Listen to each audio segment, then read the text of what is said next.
Well, dear Lord, is it the time already? What the hell is this? Get out of here for my drink. Oh, hello, I didn't see you there. I'm sorry. Pardon my opulent swearing. What can I do you for? We're about to close up shop. What can I do for you, adventurer? Oh, you're not. You're not an adventurer. Oh, well, if you don't mind me asking, what are you? Oh, you're just close to an adventurer. Well, all right then. Well, I guess you came to the right place. Let me start closing up, and I can show you exactly what you can get. Do you know what your budget is? Ah, don't exactly trust me with that, do you? Well, I understand. Not everyone is as honest as I am, especially not, those salesmen we're always talking about, eh? So, let me go ahead and get into something more comfortable. All right. So, let's start off by going from the top down. That way you can work out what you need from your budget. No, you can't really have my mug. I do use it quite a bit, and I like it quite a bit as well. It's got a wooden exterior, and on the inside it's all metal, so you can actually wash the damn thing without getting too much gross. Well, let's say not every ale is as clean as when it was first boiled. So typically, if you want to get one of these mugs on your own though, they're usually about $23. Gold in your adventurer's standpoint, 23 pieces of gold. But if that's too much for you, I'll just set it aside. This is mine anyways, you can't have it. And no, I ain't drunk. Don't drink on the job. Definitely not. But let's start with the big one, eh? So let's start with all of these little boxes here. Individually, they ain't bad, but when you get them all together, they can be a little bit pricey. So, all together, if you wanted to get all of these, so Martial Powers, Xanathar's Guide to Everything, the Paladins, Bard, Ranger, Druid, Clerics hiding behind here, and Arcane for those wizards and sorcerer types, it's gonna be 150 gold pieces for them all. Now, most can't afford that, and honestly, you ain't heard why people buy them anyhow. So, my advice, unless you're a significant other or friend, I know you ain't comfortable telling me yet, that's alright. Unless they are running the game and they're really struggling and complaining about things like, man, it takes so long for them to look up their spells. I feel like I'm just waiting minutes and minutes and minutes for them to just figure out what the heck they're doing after we're doing the battle. You probably only want to get what they are based off of. So I'm going to get along then. Most people have at least one of these in their group. A bard. Bards are the ones that do the singing, and they're very attractive of sorts. Oh, but do you want to sing? Do you mind? Okay, I won't make you sing then. It is closing time, and obviously I have not had enough to drink, anything to drink at all. So let's just start at the simplest ones, the ones that are the cheapest, and go up from there. So cheapest one on the list is Ranger. Rangers are the Aragon types that you see from that the documentary Lord of the Rings. This is Aragon. This is the types that typically go out into the wild and have animal companions that help them hunt across long distances. They typically go with bows and good with tracking skills. So if your adventurer is this type, they're probably quite a loner. But let's take a look at what happens in these cards so that way you can kind of know what it looks like. So again, this is the cheapest of them. This is about 7 gold pieces. And what you're going to get on these little bits of information to help move things along. On the back there's going to be a number, which is the spell level.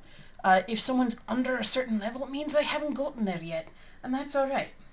And on the other side, you're going to have things like what that spell is, so that way they don't got to run around inside those damn books looking through each page and trying to find which one it is, then reading. Oh my lord, reading so very hard.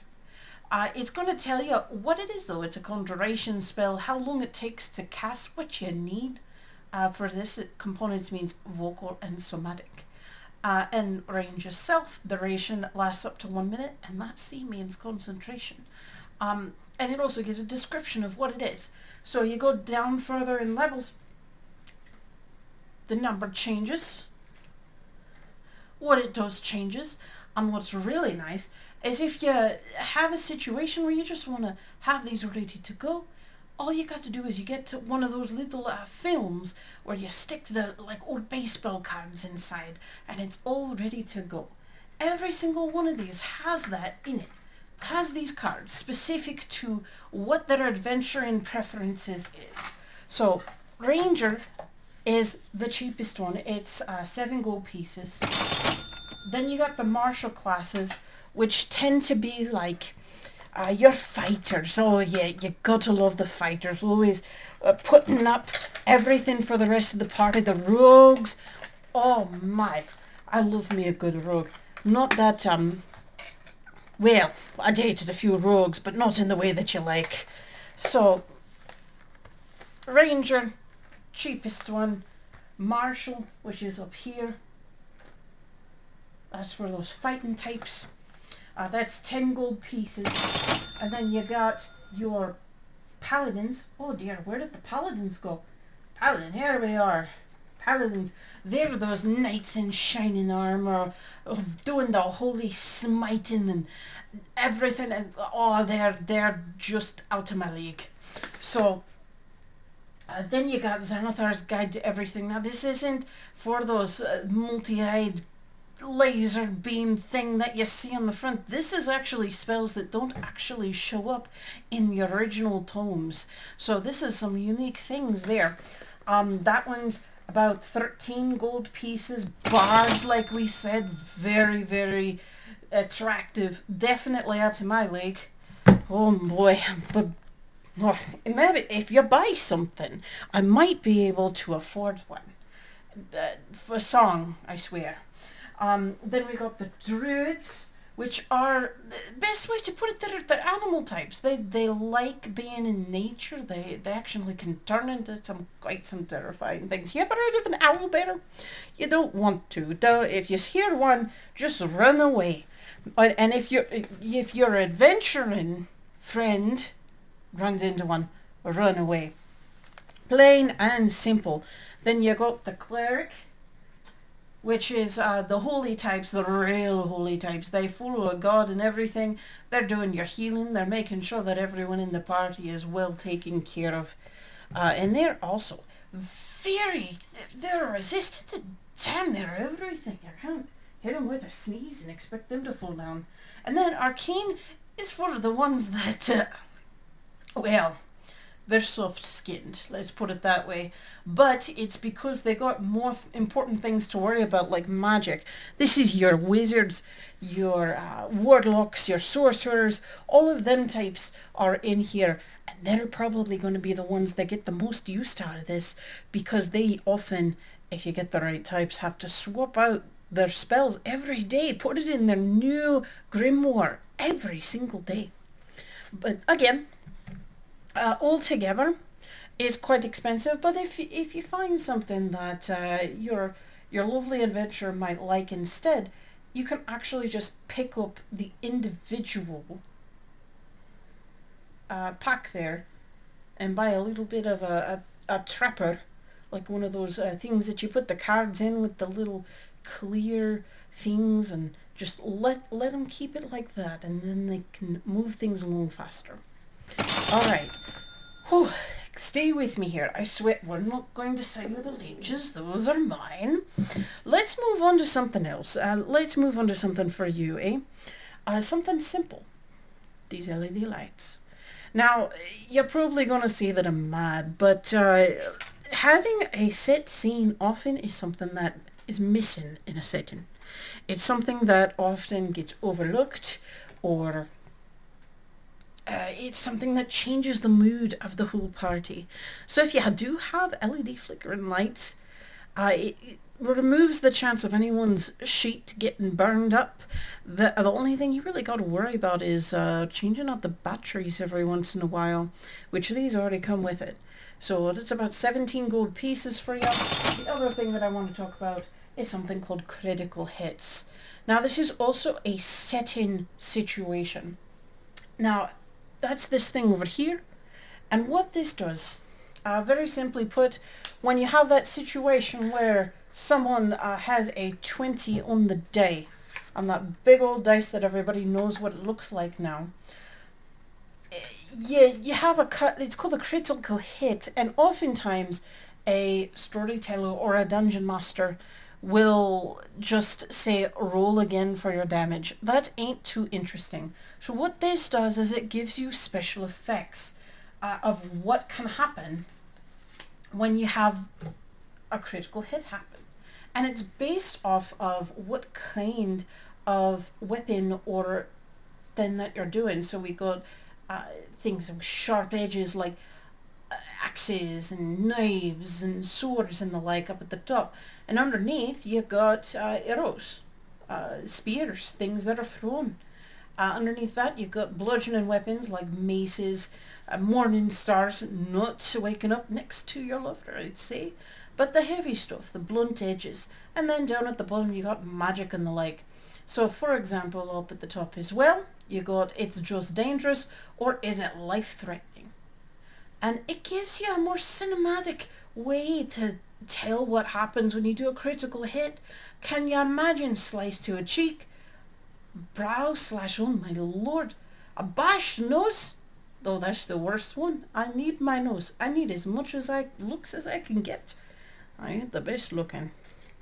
So this one, $17.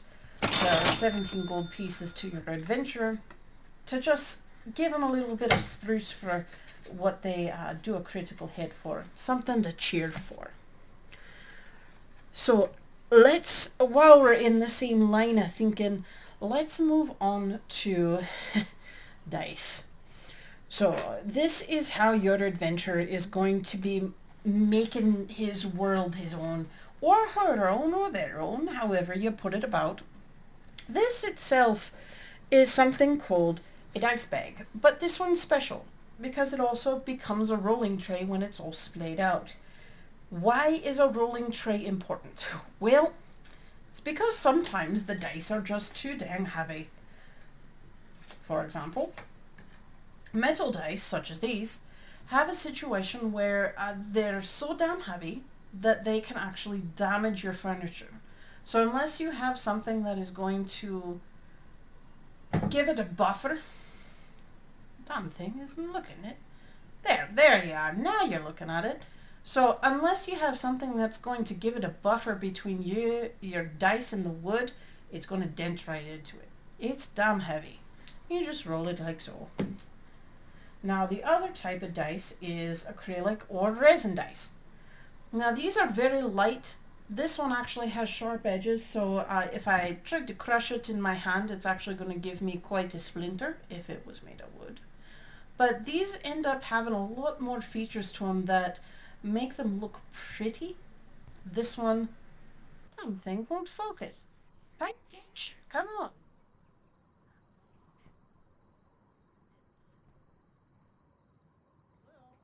Hello? Have I lost you? Hello? Pay attention, damn it. Thank you. Lord, it's like I'm speaking to a wall here. So, now that you've got that, understand that there are two types of dice. There's metal dice and there's resin dice. These have gotten a lot easier to play with and pay for. They're usually 25 gold pieces nowadays. The dice roller in the bag is only $20, give or take, on a rough day. So just keep that in mind.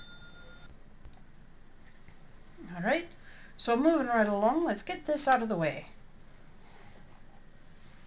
So the next thing that we're going to talk about is all these lovely books. Now these books, they're only going to help out in situations where your significant other is looking for ways to improve what's already there. So we're going to start at the top, and we're just going to look at something called the Ultimate RPGs Game and Bundle. So that's the stuff up at the top here. Altogether, I'm missing one. There should be one more. It's called the Worldbuilding Guide. But what these do is that it gives you questions and situations to help you flesh out your world, your characters, and just general gameplay, and to make it easier for your players and yourself as well. Altogether, they're $45, which isn't bad. But considering you can buy them each individually, oh no, it's for about the same price. I don't know if it's really worth it. Just buy them in little chunks and make it so that way you enjoy yourselves better.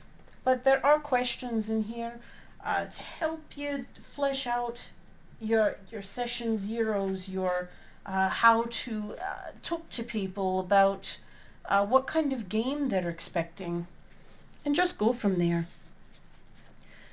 And then character backstory. Now this one's special. This one's special because it not only allows you to use it for Dungeons and Dragons and the like, but it's also really good for writers. It's good for writing and developing those characters so they're more than just flat like this. Alright, so again, they're 15 gold pieces a piece. If you want to get all three of them all at the same time, it's 45 gold pieces. So, coming to the end here, let's talk about cookbooks. Now these are going to be strictly aesthetic. They're not going to be using them in their daily times. But up at the top here, we've got Cooking for Wizards, Warriors, and Dragons. This is a compilation of what a bunch of writers thought certain recipes would be like. Things from Middle-earth like Lord of the Rings, The Witcher, and other gaming things that focus on the medieval setting.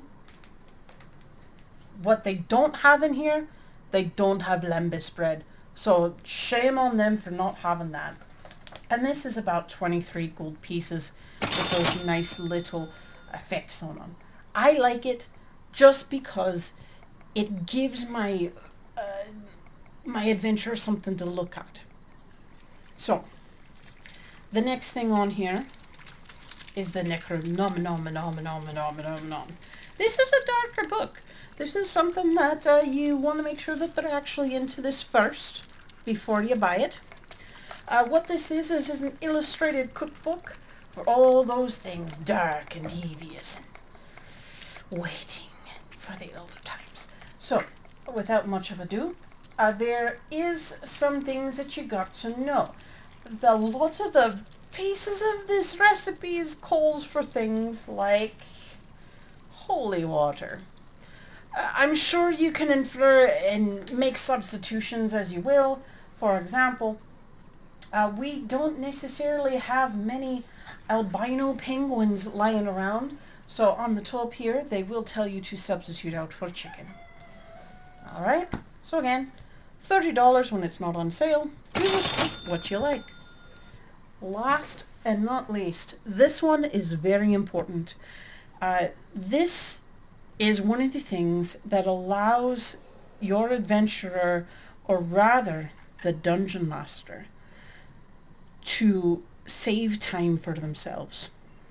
What this allows you to do is allows your game master, the one who's running it all, to not have to put so much effort into creating smaller situations for the setting. Let's take a look.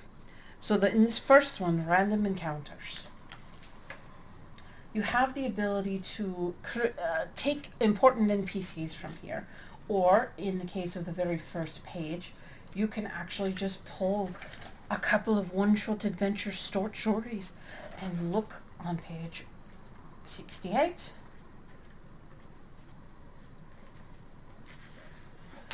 And we have nature versus nurture. It's going to have a lot of information. You're going to roll a little bit for what the parts are.